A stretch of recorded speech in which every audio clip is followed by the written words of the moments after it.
Judith Kane is renowned as Canada's money coach. And we're going to get into money in a bit, but we ended last episode teasing that you wanted to talk about donor cards. I've signed mine, but this is obviously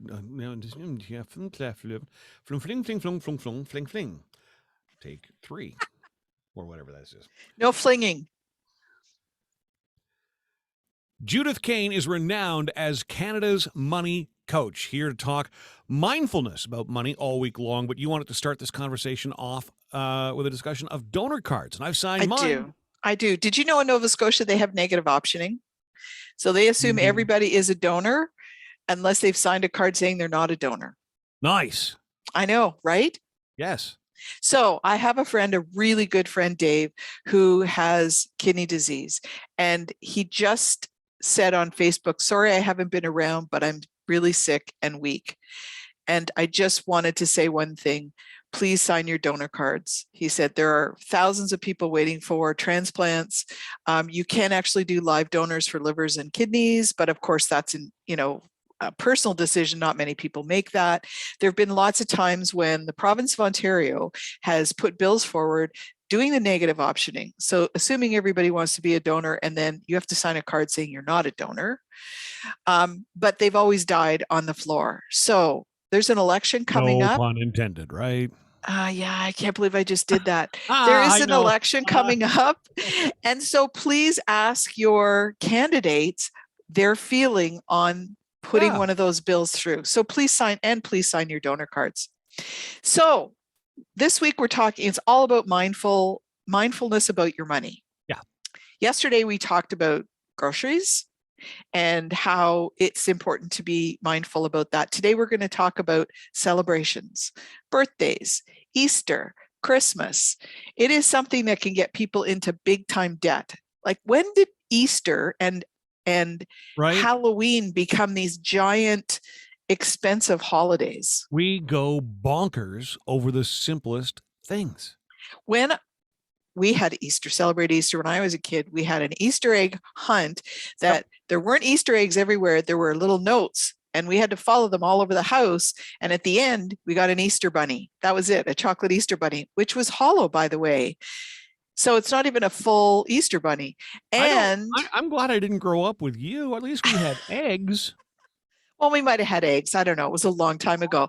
But as a gift, I usually got a skipping rope because Easter was in the spring and skipping ropes were all about Easter. And I think if you talk to a lot of people in my generation, the girls got skipping ropes.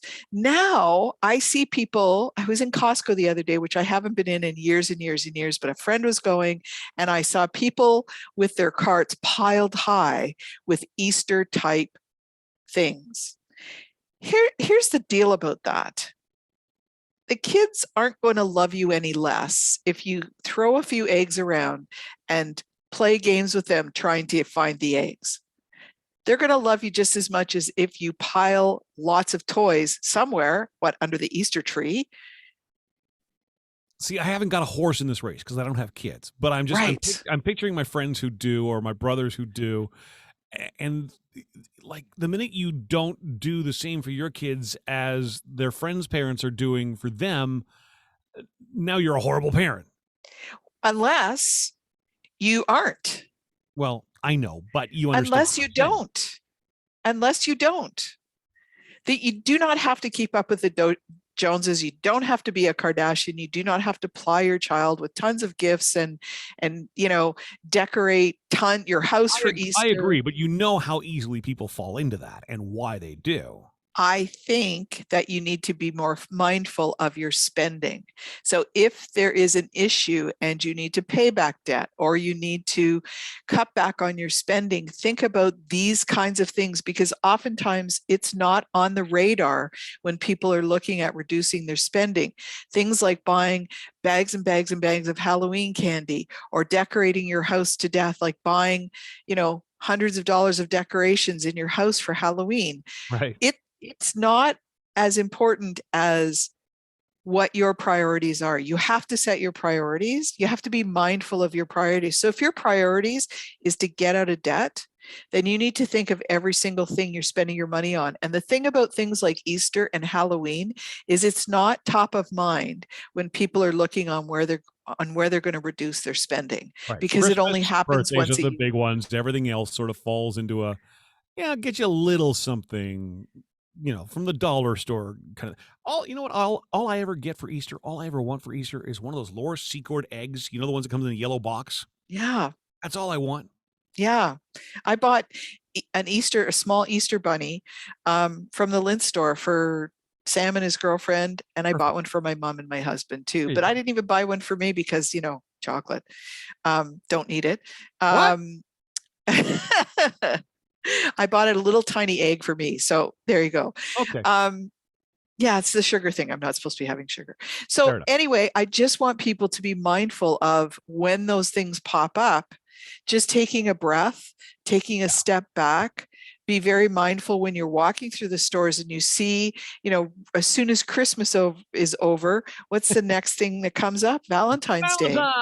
Right? And again, that's another giant holiday. And as soon as Valentine is done, there's the Easter stuff. And here we go. You miss St. Patrick's Day.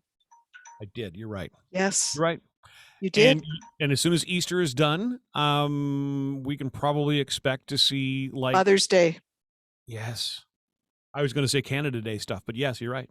Mother's Day, then Father's Day, then Canada's Day, unless you live in Quebec, and that's St. John Baptiste. So there's always places where they want you to spend your money. So, and don't be surprised. Don't be shocked into it. Oh my gosh, it's Easter. I have to buy all this candy, or I have to buy all these decorations. We're being suckers. We're falling for the mass consumerism that is shoved in front of our faces. We are being mindful about our spending. Absolutely. Judith Kane is Canada's money coach. She's here daily on the Milkman Show. And if people have questions or comments, where do they reach out to you? You can reach me at judith@judithkane.com. Ask me any questions. I'm happy to help.